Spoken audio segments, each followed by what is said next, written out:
ایک روز کا ذکر ہے، شہزادی گلنہ صبر اپنے محل کے باغ میں جھولا جھول رہی تھی۔ اس کی دیکھ بھال کرنے والی کنیزیں بھی اس کے ساتھ ساتھ تھیں۔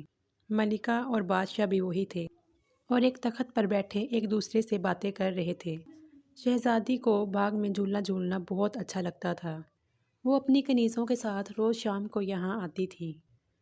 آج اس کے ساتھ ملکہ اور بادشاہ بھی آ گئے تھے۔ شہزادی حسب معمول جھولا جھول رہی تھی کہ اچانک ایک خوبصورت پرندے پر پڑی۔ اس کا رنگ سنہری تھا اور سر پر چھوٹا سا تاج بھی تھا۔ وہ درخت پر بیٹھا اسے ہی دیکھ رہا تھا۔ اس کی خوبصورتی دیکھ کر شہزادی گلنہ صبر دنگ رہ گئی اور جھولے سے اتر کر اس درخت کے نزدیک آ گئی جس پر وہ خوبصورت پرندہ بیٹھا ہوا تھا۔ اس نے پرندے سے کہا، تم کتنے خوبصورت پرندے ہو، آؤ میرے پاس آؤ، میں تمہیں کھٹی میٹھی رس بھری کھلاؤں گی۔ اس کی بات سن کر پرندے نے کہا، میرا دل تو چاہ رہا ہے کہ تم جیسی اچھی اور خوش اخلاق لڑکی کے ساتھ بیٹھ کر کچھ دیر باتیں کروں اور کھٹی میٹھی رس بھریاں کھاؤں، مگر میں تو نگر نگر کی سیر کرنے کے لیے نکلتا ہوں، اس لیے چلتا ہوں۔ یہ کہہ کر اس نے اپنے پر پھڑپھڑائے اور اڑ گیا۔ شہزادی نصوبر کو بہت حیرت ہوئی کہ وہ خوبصورت پرندہ انسانوں کی طرح باتیں کرتا تھا۔ وہ بھاگ کر بادشاہ کے پاس آئی اور بولی، ابا، حضور، مجھے وہ بولنے والا پرندہ چاہیے، ابھی اسی وقت۔ پہلے تو بادشاہ کی سمجھ میں کچھ نہیں آیا کہ شہزادی گلنہ صبر کیا کہہ رہی ہیں، مگر جب کنیزوں نے بتایا کہ درخت پر ایک سنہری پرندہ آ کر بیٹھا تھا اور انسانی زبان میں کچھ کہہ رہا تھا، تو بادشاہ نے کہا، بیٹی، میں نے کہانیوں میں تو سنا ہے کہ پرستان میں کچھ ایسے پرندے بھی ہوتے ہیں جو انسانوں کی طرح باتیں کرتے ہیں۔ وہ پرندہ پرستان سے ہی آیا ہوگا، ہو سکتا ہے وہ کل پھر آئے۔ اگلے روز شہزادی انتظار ہی کرتی رہی، مگر وہ پرندہ دوبارہ وہاں نہیں آیا۔ اس کی فکر میں شہزادی نے پورا دن نہ کچھ کھایا اور نہ کچھ پیا۔ جب رات ہوئی تو وہ بالکل نا امید ہی ہو گئی اور ملکہ کے گلے لگ کر رونے لگی۔ ملکہ نے اسے مختلف طریقوں سے بہلانے کی کوشش کی، مگر اس عجیب و غریب پرندے کے خیال کو شہزادی کے دل سے نہ نکال سکی۔ اپنی چہیتی بیٹی کی اداسی دیکھ کر بادشاہ بھی حیران ہو گیا۔ اس نے بہت سارے کھلونے منگوا کر شہزادی کو دیے، مگر اس نے ان کھلونے کی طرف آنکھ اٹھا کر بھی نہ دیکھا۔ جب 2-3 روز اسی طرح گزر گئے تو ملکہ اور بادشاہ کی تشویش میں اضافہ ہو گیا۔ شہزادی ان چند روز میں بہت ہی زیادہ کمزور ہو گئی تھی۔ انہیں یہ ڈر تھا کہ کہیں وہ بیمار نہ ہو جائیں۔ بادشاہ کے ذہن میں ایک خیال آیا۔ اس نے سوچا کہ وہ شہزادی کے ساتھ پرستان جا کر اس پرندے کو تلاش کر کے اپنے ساتھ لائے تاکہ اسے پا کر وہ خوش ہو جائے۔ یہ بات جب اس نے ملکہ کو بتائی تو وہ بولی، اگر آپ اس سفر پر روانہ ہوئے تو حکومت کو کون چلائے گا؟ اس پرندے کو تلاش کرتے کرتے نہ جانے کتنے دن لگ جائیں۔ آپ ایسا کریں کہ یہ اعلان کروا دیں کہ جو پرستان سے اس عجیب و غریب پرندے کو لے کر آئے گا، اسے بہت سی اشرفیاں انعام میں دی جائیں گی۔ بادشاہ کو ملکہ کی یہ تجویز پسند آئی اور اس نے یہ اعلان کروا دیا۔ اعلان کا سن کر بہت سے لوگ قسمت آزمانے کے لیے نکل کھڑے ہوئے۔ پرستان بہت دور تھا اور اس کا راستہ بھی خطرناک تھا۔ راستے میں بہت سے پہاڑ تھے، دریا تھے، جنگل تھے اور جنگلوں میں بہت سے خطرناک درندے بھی تھے۔ بہت سے لوگ اونچے اونچے پہاڑوں پر نہ چڑھ سکے اور بہت سے دریا کو پار نہ کر سکے، اور کچھ لوگ جنگلوں میں درندوں کو دیکھ کر ہمت ہار گئے۔ غرض یہ کہ کوئی بھی پرستان سے اس پرندے کو نہ لا سکا۔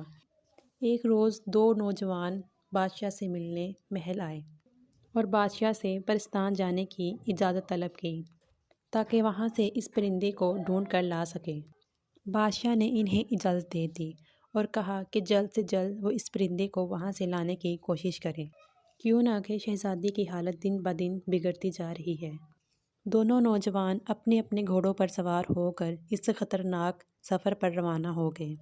ان میں سے ایک کا نام شہریار تھا اور وہ لکڑہاڑے کا بیٹا تھا، اور دوسرے کا نام سلیم تھا اور اس کا باپ ریشمی کپڑوں کا تاجر تھا۔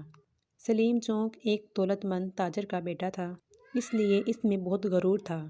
اس نے شہریار سے کہا، تم جا کر اپنے باپ کے ساتھ جنگل سے لکڑیاں کاٹو اور انہیں گدھے پر لاد کر شہر بیچو۔ تم ان چکروں میں کہاں پڑ گئے ہو؟ شہریار نے اس کی بات کا برا نہ منایا اور مسکرا کر بولا، لکڑیاں تو میرے ابا کاٹ لیں گے، تم اس کی فکر چھوڑو۔ ہمارے بادشاہ سلامت اور ان کی ملکہ بہت اچھی ہیں۔ ان لوگوں کے اچھے سلوک کی وجہ سے ہمارے ملک میں شیر اور بکری ایک گھاٹ پانی پیتے ہیں۔ اپنے بادشاہ سلامت کی وجہ سے ہم لوگ بہت خوشحال ہیں۔ اب ان پر وقت پڑا ہے تو ہمارا بھی فرض ہے کہ ہم ان کی مدد کریں۔ مجھے انعام کا لالچ نہیں، میں تو بس یہ چاہتا ہوں کہ وہ پرندہ جلد سے جلد ڈھونڈ کر بادشاہ سلامت کے حوالے کر دوں، تاکہ ان کی بیٹی خوش ہو جائے اور ہمارے بادشاہ اور ملکہ کی فکر دور ہو جائے۔ وہ باتیں کرتے کرتے کافی دور تک نکل آئے تھے۔ وہ اس وقت ایک میدان میں تھے جہاں بڑے بڑے درخت بھی نظر آ رہے تھے۔ ایک درخت کے نیچے انہوں نے ایک بوڑھی عورت اور اس کے شوہر کو دیکھا۔ شہریار اور سلیم کو آتا دیکھ کر بوڑھا شخص کھڑا ہو گیا اور انہیں رکنے کا اشارہ کیا۔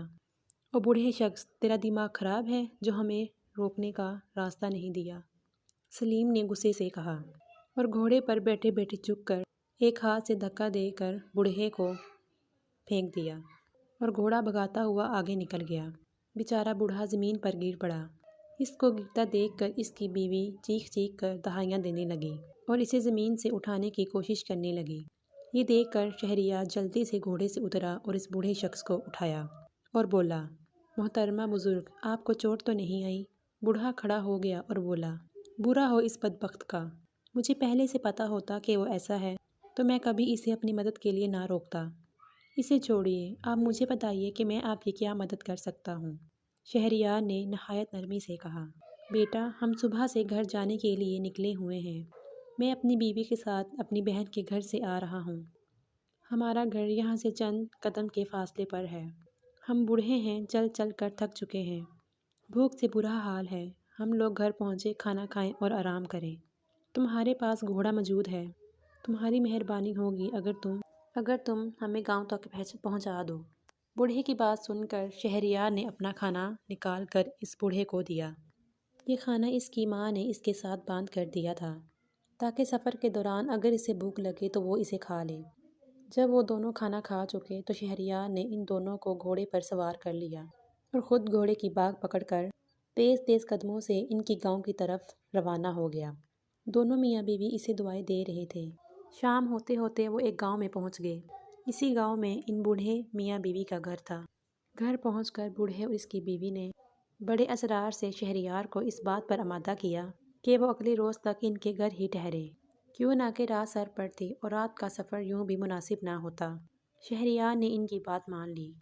رات کھانے کے بعد بوڑھے نے اس کو کہا، اب نوجوان، تم بتاؤ کہاں سے آ رہے ہو اور کہاں جا رہے ہو؟ جواب میں شہریار نے اسے پوری کہانی سنا دی کہ وہ بولنے والے پرندے کی تلاش میں پرستان جا رہا ہے تاکہ وہ اسے لے جا کر شہزادی کے حوالے کر سکے۔ اس کی بات سن کر بوڑھا سوچ میں پڑ گیا۔ کچھ دیر بعد اس نے کہا، پرستان میں کچھ ایسے نایاب پرندے بھی ہوتے ہیں جو انسانوں کی طرح باتیں کرتے ہیں، مگر انہیں وہاں جا کر تلاش کرنا پڑے گا۔ پرستان جانے کے دو راستے ہیں، ایک راستے پر خطرات بہت ہے اور اس کا راستہ بھی بہت طویل ہے، دوسرا راستہ قریب کا راستہ ہے۔ اگر گھوڑا تیز رفتار میں ہو تو 1 گھنٹے میں تمہیں وہاں پہنچا سکتا ہے اور اس راستے پر کوئی خطرہ بھی نہیں ہے۔ اگلے روز شہریار صبح سویرے بیدار ہو گیا۔ بوڑھے نے اسے پرستان کا راستہ اچھی طرح سمجھا دیا تھا۔ وہ روانہ ہونے لگا تو بوڑھے نے اسے اپنے گھر کے پچھلے حصے میں لگے بہت سارے امرود توڑ کر دیے اور کہا کہ پرستان کے پرندے امرود بہت شوق سے کھاتے ہیں۔ یہ پھل پرستان میں نہیں ہوتا ہے، اس لیے وہ انسانوں کی دنیا میں آ جاتے ہیں۔ تم یہ امرود اپنے پاس رکھو، مجھے یقین ہے کہ ان کی خوشبو وہاں کے پرندوں کو تمہاری طرف متوجہ کر دے گی۔ ہو سکتا ہے کہ ان میں تمہیں کوئی ایسا پرندہ بھی مل جائے جو انسانوں کی طرح باتیں کرتا ہو۔ شہریار نے امرود دے کر اس کا شکریہ ادا کیا اور گھوڑے پر سوار ہو کر وہاں سے روانہ ہو گیا۔ جس راستے پر اس کا گھوڑا دوڑ رہا تھا وہ راستہ بہت ہی صاف ستھرا اور نایاب تھا، جس کی دونوں اطراف میں ہری بھری گھاس تھی، کہیں کہیں پھولوں کے پودے بھی نظر آ جاتے تھے۔ وہ بہت جلد پرستان پہنچ گیا۔ وہ پرستان میں داخل ہوا تو چاروں طرف بہت ہی چہل پہل نظر آ رہی تھی۔ حسین و جمیل پریاں اور خوبصورت لباس پہنے ادھر ادھر اڑ رہی تھیں۔ شہریار نے دیوار کے چاروں طرف بہت سارے پریزادوں کو بیٹھے دیکھا۔ وہ قریب گیا تو پتہ چلا کہ وہاں 2 دیووں کی کشتی ہو رہی ہے اور یہ سب ان دیواؤں کی کشتی دیکھنے کے لیے یہاں جمع تھے۔ اس کا بھی دل چاہا کہ وہ ان دیووں کی کشتی دیکھے۔ مگر اس نے وقت ضائع کرنا مناسب نہ سمجھا اور بولتے پرندے کی تلاش میں چل پڑا۔ اس کی نظریں درختوں پر لگی ہوئی تھیں تاکہ اسے وہ پرندہ نظر آ جائے۔ چلتے چلتے وہ ایک باغ میں پہنچا۔ وہاں پر چھوٹے بڑے بہت ہی خوبصورت پرندے تھے۔ وہ سب فضا میں اڑ رہے تھے اور اپنی سریلی آوازوں سے چہچہا رہے تھے، مگر ان میں سے کوئی بھی ایسا نہیں تھا جو انسانی زبان میں باتیں کر رہا ہو۔ شہریار کو مایوسی تو ہوئی مگر اس نے ہمت نہ ہاری۔ اس نے گھاس پر بیٹھے کچھ امرودوں کی کاشیں اپنے سامنے ایک کپڑا بچھا کر رکھ دی۔ امرودوں کی خوشبو سے جتنے بھی پرندے تھے وہ وہاں آ گئے اور اپنی ننھی ننھی چونچوں سے انہیں کھانے لگے۔ اور بھائی پرندوں کیا حال ہے؟ اس نے کہا، مگر کسی نے بھی اس کی بات کا جواب نہیں دیا۔ شہریار سمجھ گیا کہ ان پرندوں میں سے کوئی بھی ایسا پرندہ نہیں ہے جو انسانوں کی طرح باتیں کرتا ہو۔ جب امرودوں کی کاشی ختم ہو گئی تو سب پرندے چہچہاتے ہوئے اڑ گئے۔ اچانک ایک سنہری پرندہ فضا سے اڑتا ہوا آیا اور شہریار کے سامنے بیٹھ کر بولا، افسوس، مجھے آنے میں دیر ہو گئی، سارے امرود تو ختم ہو گئے۔ شہریار اس سنہری پرندے کو انسانی زبان میں بولتا دیکھ کر خوشی سے باغ باغ ہو گیا۔ اس نے کچھ امرودوں کی کاشی نکال کر اس پرندے کے سامنے رکھی اور بڑے پیار سے بولا، پیارے پرندے، فکر نہ کرو، میرے پاس اور بھی ہیں۔ یہ بات سن کر پرندہ پھدکتے ہوئے اس کے پاس آ کر بیٹھ گیا اور بڑے مزے سے اس کا دیا ہوا امرود بیٹھ کر کھانے لگا۔ کیا تم میرے ساتھ انسانوں کی دنیا میں چلنا پسند کرو گے؟ آخر شہریار نے اس سے اپنے مطلب کی بات کہہ دی۔ کیوں نہیں؟ پرندے نے جلدی سے کہا، مجھے وہاں رہنا بہت اچھا لگتا ہے۔ وہاں امرودوں کے بھی بہت سے باغ ہیں اور مجھے امرود کھانا بہت ہی پسند ہے۔ اگر میں تمہارے ساتھ چلوں تو تم کیا مجھے پنجرے میں تو نہیں بند رکھو گے؟ مجھے پنجرے میں بند ہو کر رہنا بالکل پسند نہیں۔ میں تمہاری تلاش میں بہت دور کا سفر طے کر کے آ رہا ہوں۔ ہمارے بادشاہ کی بیٹی تمہیں یاد کر کر کے بہت ہلکان ہو رہی ہے۔ اس نے کھانا پینا بھی چھوڑ دیا ہے۔ میں تمہیں لے جا کر اس شہزادی کے حوالے کر دوں گا۔ وہاں محل میں تم بہت ہی آرام سے رہو گے۔ میں اسے بتا دوں گا کہ وہ تمہیں پنجرے میں بند نہ کرے۔ شہریار نے کہا، میں کچھ روز پہلے شہزادی سے مل چکا ہوں۔ میں شہر شہر گھومنے پھرنے نکلتا ہوں اور اتفاق سے محل کے باغ میں میری شہزادی سے ملاقات ہو گئی۔ وہ ایک بہت ہی اچھی اور خوش اخلاق لڑکی ہے۔ میں بخوشی اس کے پاس رہنے کو تیار ہوں، پرندے نے کہا اور خوشی سے اڑ کر شہریار کے ہاتھ پر بیٹھ گیا۔ شہریار کا مقصد پورا ہو گیا تھا، لہٰذا وہ واپسی کے سفر پر روانہ ہو گیا۔ پرندہ کافی اونچائی سے اس کے گھوڑے کے ساتھ ساتھ اڑ رہا تھا۔ ابھی وہ اپنے ملک کی حدود میں داخل ہوا ہی تھا کہ اس نے سلیم کو دور سے آتے ہوئے دیکھا۔ اس کی حالت کافی انتہائی خراب تھی۔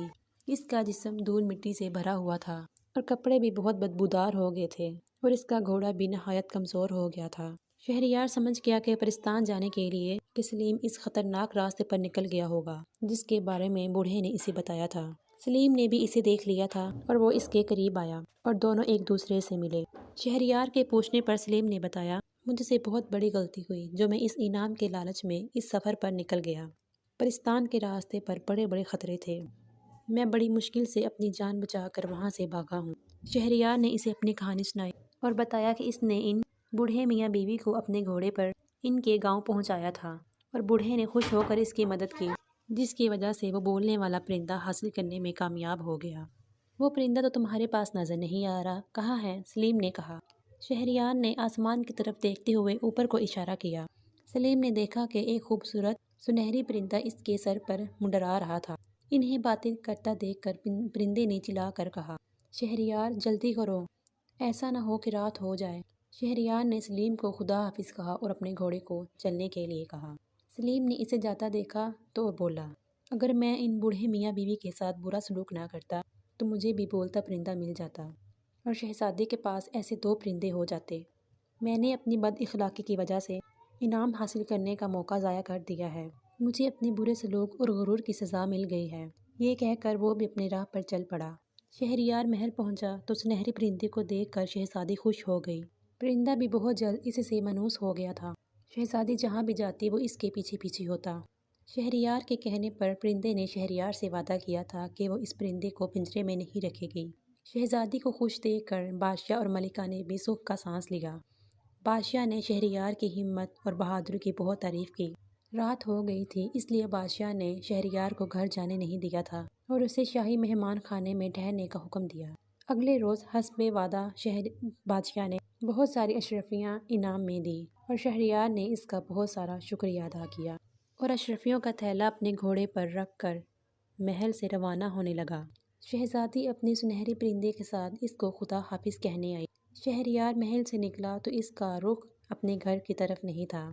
وہ بہت تیزی سے اپنا گھوڑا دوڑاتا ہوا اس بوڑھے کے گاؤں کی طرف جا رہا تھا، جس کی مدد سے وہ بولنے والا پرندہ حاصل کرنے میں کامیاب ہوا تھا۔ وہ ان کے گاؤں میں پہنچا تو بیچارہ بوڑھا بیمار پڑا تھا اور اس کی بیوی اس کی دیکھ بھال میں لگی ہوئی تھی۔ بیماری کی وجہ سے بوڑھا اپنے کام پر بھی نہ جا سکتا تھا، اس لیے شہریار کی رقم دی ہوئی ان کے بہت کام آئی تھی۔ شہریار کو دیکھ کر دونوں میاں بیوی بہت خوش ہو گئے۔ شہریار نے اپنی کامیابی کی خبر انہیں سنائی اور پھر اس نے بادشاہ کے دیے ہوئے انعام کو کھولا اور اس میں سے آدھی اشرفیاں بوڑھے کو دی اور بولا، آدھے انعام کے حقدار آپ ہیں، اگر آپ میری مدد نہ کرتے تو مجھے وہ پرندہ کبھی نہ ملتا۔ اتنی سی اشرفیاں پا کر وہ دونوں میاں بیوی خوش ہو گئے اور شہریار کو دعائیں دینے لگے۔ اس کے بعد شہریار اپنے گھر آیا۔ اس نے پوری کہانی اپنے ماں باپ کو سنائی اور بادشاہ سے ملا ہوا آدھا انعام ان کے حوالے کر دیا۔ اس کے ماں باپ تو خوشی سے پھولے نہ سما رہے تھے۔